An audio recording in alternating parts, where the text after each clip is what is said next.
This tank had been stolen from a local military base by a man with previous military training. No one knows for sure what he was trying to do, but the theory is that he was heading for government buildings in downtown San Diego. The scary part was that it was obvious that the suspect was familiar with the tank. We immediately got information that there were no munitions in the tank. However, if he could get to the tank, get the tank out, there was no reason to believe that he couldn't get a large shell into the cannon of the tank. In those films, you see all the vehicles behind, which are all police vehicles, keeping the public at a safe distance. If he had brought a shell into that tank, which would be quite possible, and fired that, it would have cleared 163 in the northbound lanes for many miles. There's a tank in my street. It drove through it. I mean, it demolished it.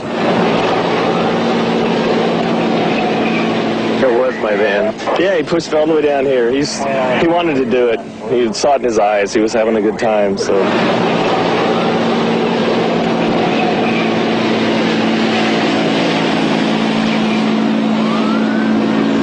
How could anybody just walk into an armory and steal a tank? When he got to the tank, it appears that he took some pry bars and broke some of the locks on 2 other tanks before he got to this one.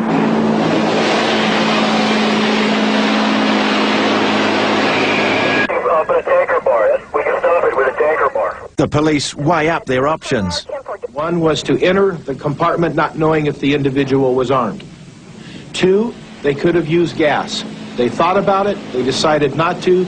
Gas would cause the driver to possibly be debilitated and go out of control. And 3, if the officers had entered the compartment when it was gassed, they would be debilitated.